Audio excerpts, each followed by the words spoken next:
Tonight on KSL Outdoors. A big splash for both the angler and the fish at Willard Bay. Plus, that's like the ones we're after right there. Anglers pitch in to help the smallmouth bass at Flaming Gorge. And getting batty on Antelope Island. Whoa! All this and more next up on KSL Outdoors.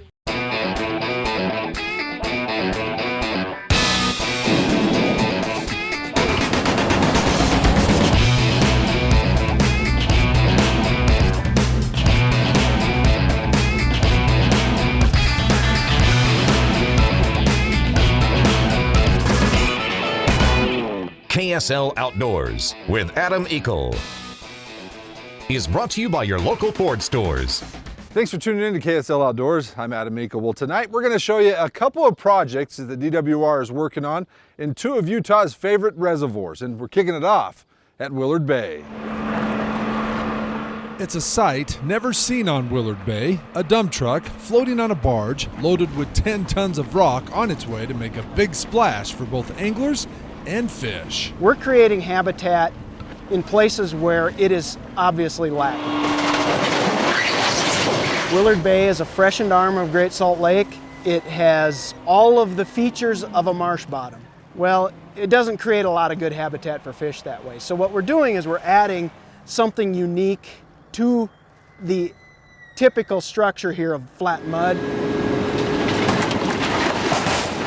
We're putting boulders in, gives the fish a place to orient to. It gives their prey items and the beginnings of their food web a place to colonize and create a home so the predatory fish can come in and have a all-you-can-eat buffet. In 2 weeks, over 500 tons of boulders were deposited, creating a rocky reef, if you will. The acre-sized feature is located about a half-mile offshore, just south of the South Marina opening. We wanted to make it accessible, at least in times of good weather, for the non-motorized boating crowd, the kayaks and the kick boats that are becoming increasingly popular. So we're not really focusing on a single user group, that being people in boats. A week after the project was finished, we went out with Kent to see if the fish had found the rocks. First, I want to go over the structure and just take a look at it with the electronics, see if I can document that there's any fish literally using it and being there at present. And then we'll try and catch them. The side scan sonar shows that off to our left there's 3 different dump truck loads off, and here this shows some off to our right. 1, 2, 3, 4, 5, 6 of them off to our right. Each of these individual white spots is a dump truck load. Some of them are touching, some of them are discrete. We're going to experience a lot of aquatic insects and a lot of crayfish, and that will in turn bring in fish that prey on them, and those will bring in fish that prey on those fish. Yeah. So we're basically starting a little ecosystem out here. This is a fish echo just over the top of one of the rock piles. So we deployed our worm harnesses behind a bottom bouncer to see if we could catch one. I got something hit me here. There's a fish. There he is. Fish on, feels like a wiper. Right off the edge of that structure. Yep. Come on, be a big one. I don't know, it's staying down like a, I don't know what it is.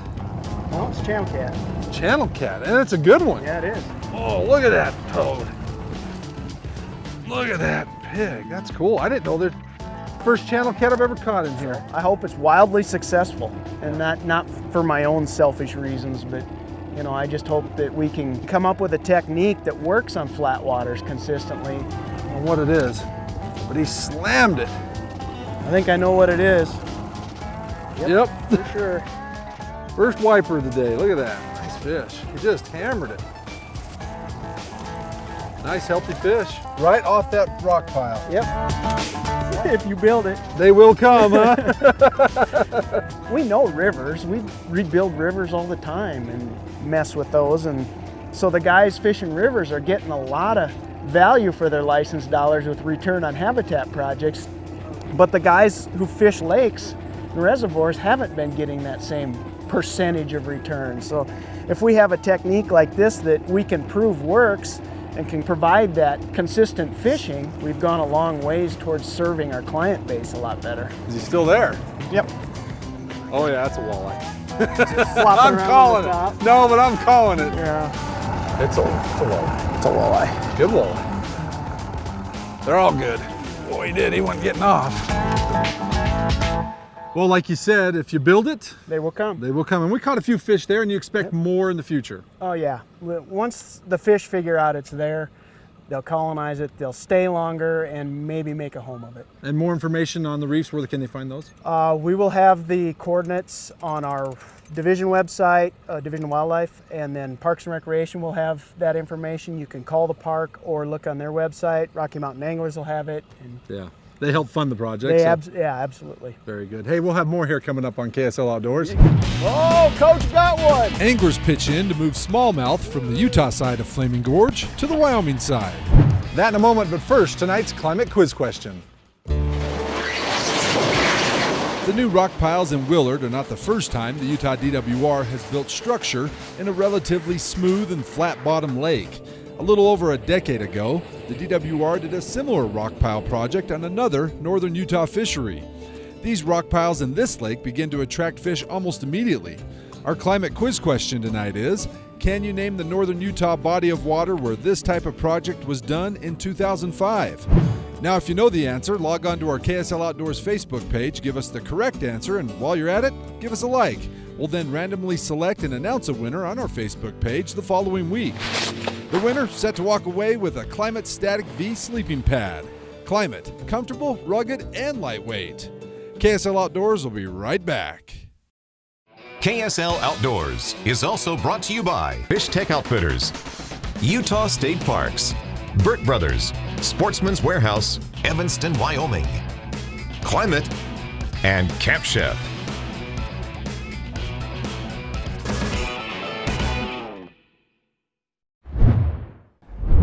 Welcome back to KSL Outdoors. Back here at Willard, I'm Adam Eakle. You know, there's a lot of DWR projects right now going on, and one that's 3 years in the making is aimed at helping our neighbors up in Wyoming with their smallmouth population at Flaming Gorge.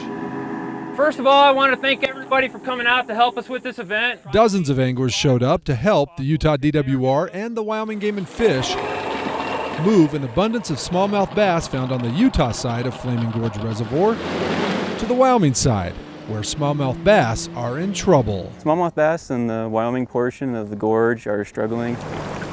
Biologists believe the reason smallmouth are struggling is because of the illegally introduced burbot found in abundance now, especially on the Wyoming side of the reservoir. The smallmouth bass were kind of hit on two fronts.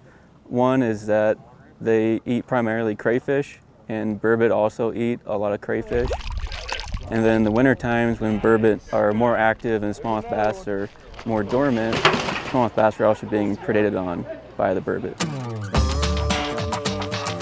That's like the ones we're after right there. Bubba O'Neill has helped out with this event now for 3 years. We believe the future of smallmouth is really dependent on not only the eradication of the burbot, but also the restocking of those areas with these smaller fish that are not being bothered by the burbot populations.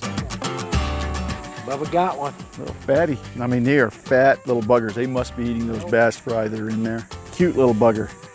Future 4-pounder. That's the goal. Doubles. 2 years ago, Flaming Gorge made the top 100 bass lakes in the entire country. Now, we're not on that list anymore, and there's a lot of reasons for that. A little bigger one there. But the biggest reason is the decimation, I believe the decimation of the smallmouth fishery by burbot. Got one? Oh, a good one. That's a 12-incher, isn't it?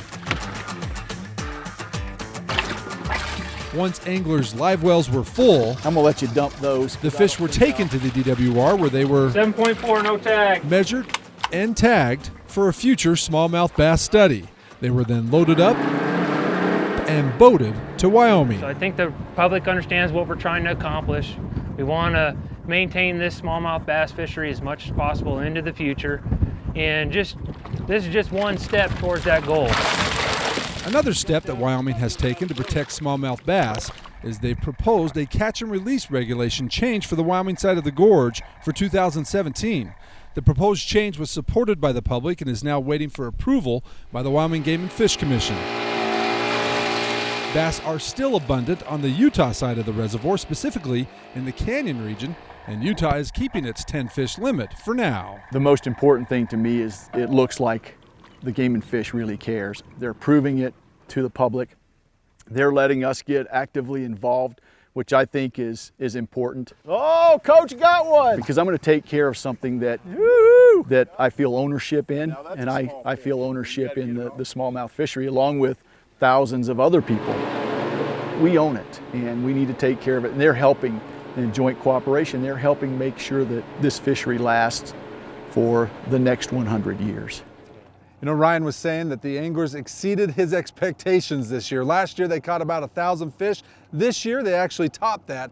1,400 smallmouth, over 1,400 moved to Wyoming. It's a great time of year to get up to Flaming Gorge.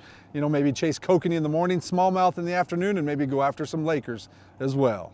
Hey, time now to head back to Salt Lake to the guys at Fish Tech for tonight's fishing report. Hey, George Summer here with Fish Tech Outfitters. For today's tip, we're going to talk about drop shotting. It's an effective way to catch bass, walleye, and trout, and many other species as well. It's a fairly simple setup. Typically all you need are some hooks, some weights, some lures of the right shape. The two most common types of hooks are nose hooking and straight shank hooks. There's different kinds of seekers. You can use a regular pinch on. The best ones are these ones with the little swivels, and then your selection of baits. And to demo, here's a straight shank hook tied on, and here's a nose rig. They do two different things. The nose rig is a little more flexible than the straight shank. The straight shank is a little easier on hook sets. Now when you rig this up, you're going to tie this with a Palomar knot through the hook, and we have some knot cards for you to show you how to do that. And make sure you go back through the eye, and it makes that hook stand out straight from the line. Little baits like little tube jigs, little crayfish, little reapers, things like that work very effectively. You can use any size bait and drop shot it. You'll just upsize your hook and your sinkers. Can make them weedless, and you can use these ones that take the twist out of your line. For tips and techniques like these and many others, stop in and see us at Fish Tech Outfitters. And now for tonight's fishing line.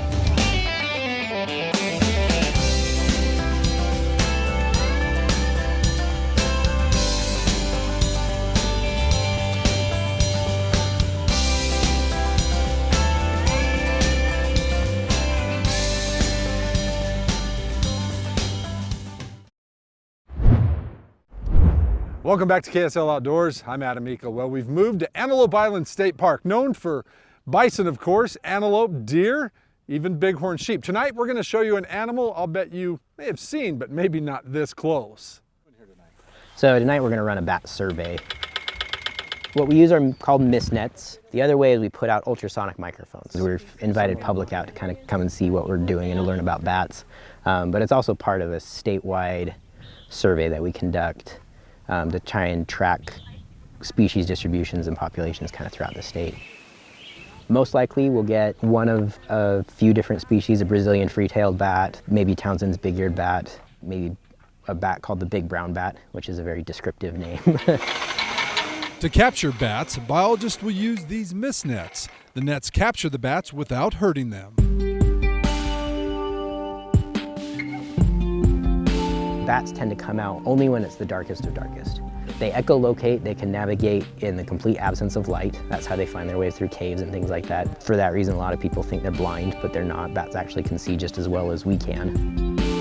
It takes a while, but soon we have bats in the net. There's one. Some with really big ears. It's got some sharp teeth, too. Oh, it's a Townsend? Yeah, we've got 4. These are Townsend's big-eared bats. The main thing that really sets them apart is the length of the ears. There's a couple other species that have these long ears like this. But if you can see right down on the face, there's these 2 glands that stick up above its nose. That's what really identifies it as the Townsends. These bats are mostly associated with caves and means and mines. I got a male. Do you? Yeah. Non-reproductive. Another species caught is one called a little brown bat. The wing membranes connect all their fingers together. So their hand is shaped very much like ours. Their thumb sticks up with the little claw hook on it. And then that membrane stretches between their finger digits. Yeah, that one he caught was really something to see. I haven't seen one up close like that. Very delicate, but they're amazing, amazing creatures. Once documented, the bats are released back into the wild. I love this. I've got this permanent grin on my face. Boy, that is pretty cool. Townsend big-eared bat, and there he goes. It was feast or famine, but we didn't have any bats there. Yeah, it was really quiet. And it got a little bit darker, and the wind seemed to calm down a little bit, and we got hit with 4 bats all at once, and 2 more came after right real quick. So pretty cool, huh? Yeah. Hey, we'll have more here on KSL Outdoors in a moment, but first, let's head over to Jeremiah down the road in Centerville for tonight's archery tech tip. Hey guys, Jeremiah with Willard Bay Archery here. Wanted to bring you this week's Hoyt Archery Tech Tip. And the main thing I want to talk about is the proper fit of a release aid. A lot of customers I notice shoot too long of a release aid, something similar to this. And if you look how I've outstretched my hand here, how far the release stretches out my finger. What this causes a problem of is a poor or improper anchor point. So what I'm going to do is draw back and show you how this release aid is going to affect your shooting. So if you notice that full draw here, how far my hand is tucked behind my ear, and how far I actually have to reach up to get to the trigger. If this is how your release fits you, you need to shorten this bar down quite a bit. Now I want to show you how a proper release aid should fit you. If you look when I've outstretched my hand, the release stops at the end of my palm here. What I'm going to do is go ahead and draw back and show you how a proper release should fit you at full draw. So if you notice at full draw that my hand's actually tucked way tighter to my jawbone and I'm not outstretched behind, as well as I'm not having to reach forward for my trigger, my finger naturally comes up and sits on my release. What this will allow you to do is actually execute using more of a back tension style instead of hitting the trigger. Now that we've showed you the improper versus a proper release aid, if you think you need a new release this year, maybe your old one's not as smooth as it used to be, come on down to Willard Bay Archery. We have a great selection here. We'll actually let you try every single release we have back in the range. Maybe you found that new one you like, maybe it tightens your groups up, shoots a little bit more accurate. So if you need any help, please come on down to Willard Bay Archery. We'd love to get you ready to go bow hunting this fall. Boy, if you're gonna come fish Willard this time of year, get here early. It heats up. It's 11 o'clock. It's gotta be 85 degrees already. Let's find out that recreation forecast now by turning it over to Kevin and the guys in the weather department. Welcome back to KSL Outdoors. I'm Adam Eakle, back here on Antelope Island. Hey, don't forget, there's still plenty of time to get out to Strawberry and catch one of our tagged fish. So far, over 50 yellow tagged fish have been caught, even a couple red ones.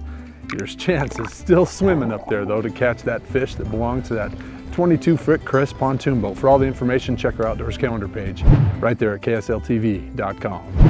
How cool is that? Go ahead, that's awesome. Whoa!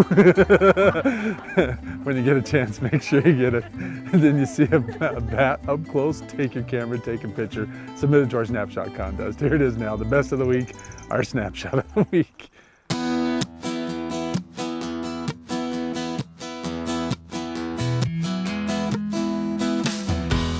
We kick it off with a big, fabled Boulder Mountain brook trout. Wyatt was on his high adventure scout camp back in June when he caught this 3.5-pound brook trout on the boulders.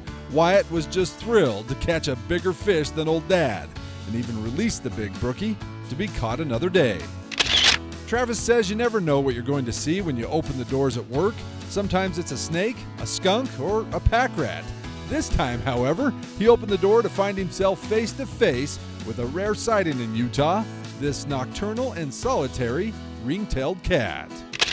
Troy lives on the edge of town down in Santaquin. His wife planted a garden out near their Yellow Lab's doghouse. The idea was to have the dog close to the garden to keep the deer out. Troy says last Sunday he snapped a picture of the family hound hard at work.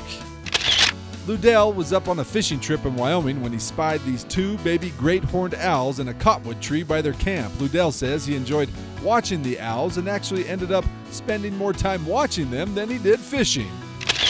But our winner tonight says the Coke season at the Gorge is on, and he has the pictures to prove it. Hadley and his old high school buddy John had a fun-filled 2 days fishing at the Gorge. They caught plenty of Lakers, rainbows, cokes, and even a few cutthroat. Hadley says the fun was found between 35 and 60 feet deep, trolling pink Rocky Mountain tackle plankton. Hadley's favorite shot of the trip, however, was catching the sunrise over their boat, the SS Minnow. Great scenery and great company, Hadley, has all led to our great prize, as you just won our snapshot of the week. Remember, submit your pictures or video plus an explanation of your latest outdoor adventures online at ksltv.com. The winner each week wins a commemorative 100th Anniversary National Parks Cast Iron Dutch Oven and Skillet. And now the winner is also entered into our Ford Trucks quarterly Facebook giveaway for a Camp Chef pellet grill. Camp Chef has improved your campsite cooking for 25 years. Let's improve your patio cooking with the Camp Chef pellet grill. Camp Chef, the way to cook outdoors. Well, we hope you enjoyed the show tonight. It was definitely an interesting one. You know, we showed you some habitat at Willard Bay. It was good for the fish and the fishermen eventually. And we also got to help out our friends up north in Wyoming by distributing some smallmouth bass, give them a chance to hopefully catch some of those fish someday as well. And to come here to the Gar Ranch here on Antelope Island and see some bats up close, pretty unique for me. I'm not quite as scared as I used to be. Hey, I'm Adam Eakle, KSL Outdoors, reminding you to get out with your family, your friends, and make some memories outdoors. We'll see you next weekend. Good night.